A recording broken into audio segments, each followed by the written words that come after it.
understand, guys, probate court is just a creditor's court. It's just to say this person died, they have assets, so if they owed you anything, now's the time to come and get it.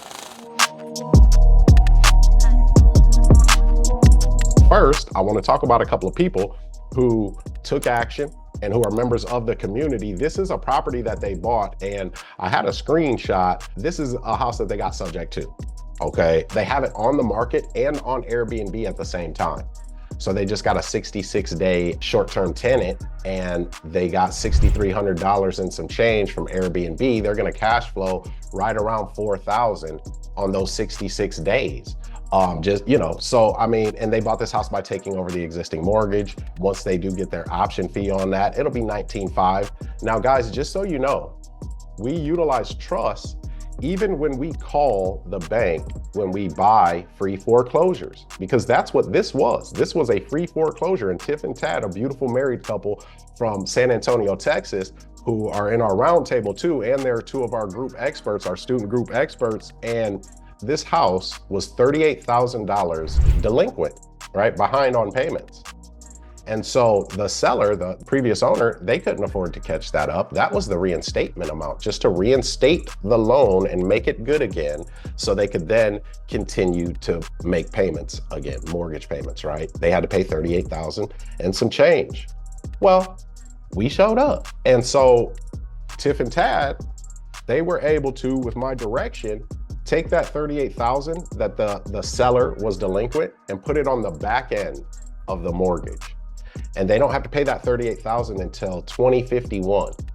And then they just got to take over that mortgage, buy that house by taking over that mortgage, and just start making mortgage payments again. They just made their first mortgage payment on this house for March, but they just got that $6,300 and some change just this weekend, actually. It was Saturday.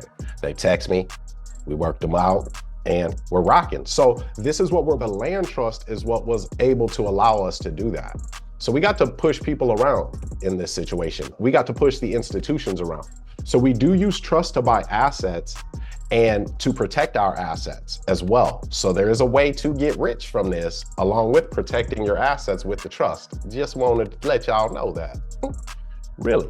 Now, trust versus LLCs. Trust, estate planning, and probate avoidance. So trust is going to excel in facilitating seamless estate planning and avoiding the probate process. That's going to allow assets to be transferred directly to beneficiaries without court intervention, saving time and maintaining your privacy, but most importantly, saving money and saving control. We don't have the system dictating who receives our assets, how they receive them, and when they receive them before they get their cut. I don't like that. So we don't do that.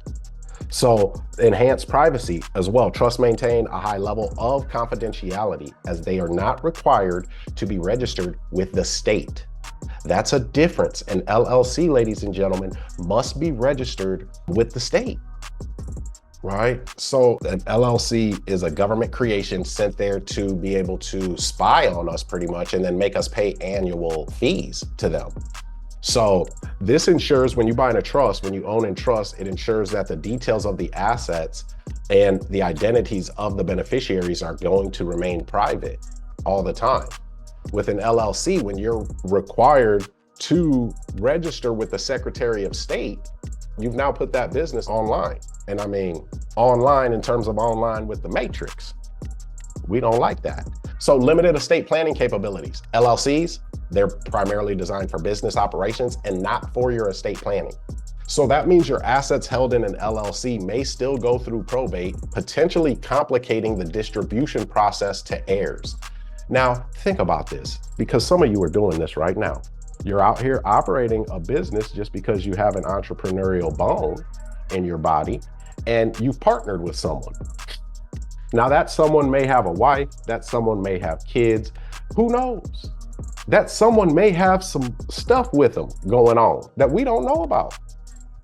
And since our assets in our business and our livelihood, or a good portion of it, is tied up with that LLC, that has now put all of those things at risk for us as well, to be affected or infected by what that other person does. And that could be a nightmare. I had a lot of money held frozen in a bank account, an LLC bank account a while back. I got it back, but I mean, damn, it was a headache. So you're still gonna have to go through probate court. And if you have an LLC or any other assets, any sort of partnerships happening, it's gonna be a nightmare, that's all.